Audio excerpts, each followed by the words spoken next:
night's gone like all kinds of different directions. Russell had me really nervous when he came out with zucchini bread jokes. I thought, shit, am I at church? Like, somebody's going to get offended tonight. Rob brought everybody down with cancer. He made fun of cancer, and I loved that.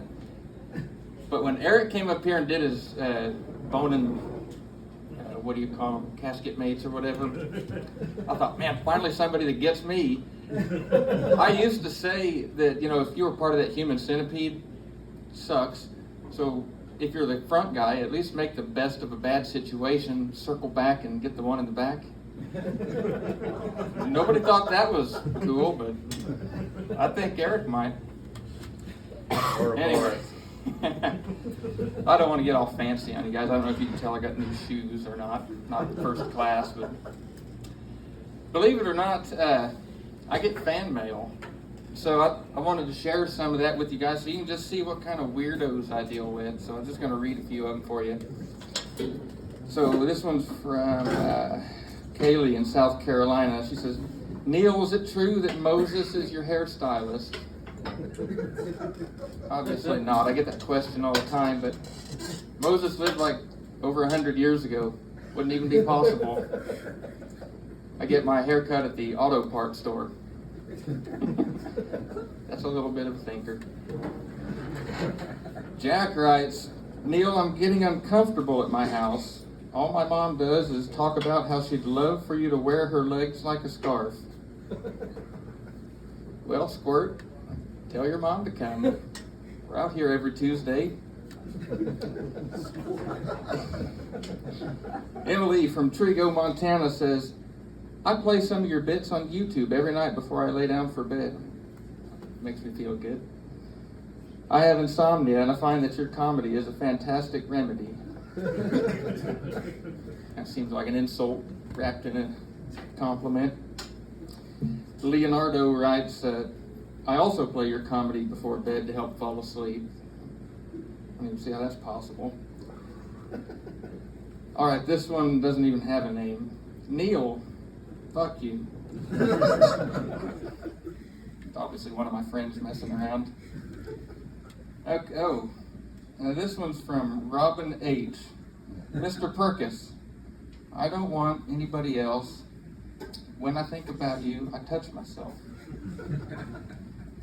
Hope that's a lady, Robin. Oh, this one's kind of a long one. It says, my son wants to be a computer programmer. Would you recommend front-end web development, back-end mobile development? What language do you think is most open in terms of marketability?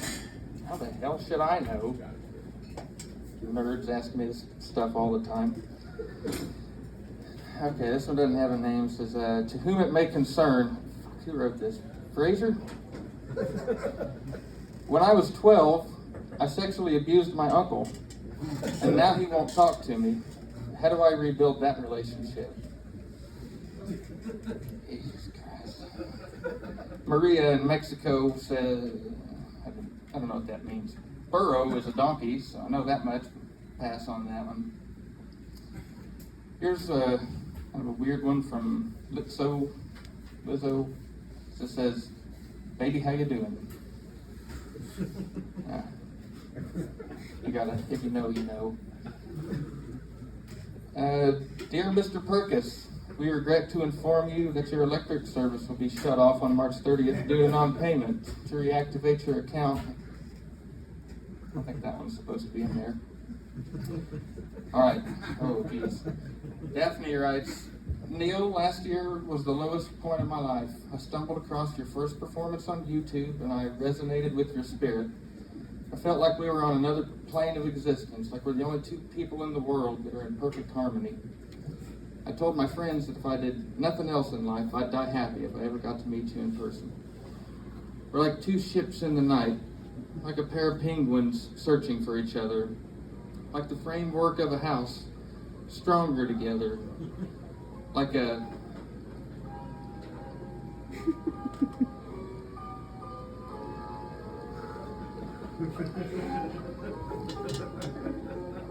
like carbon that is bonded under intense heat and pressure to form a diamond. And that is us. This has been a giant mistake. I won't do this again. Thank you.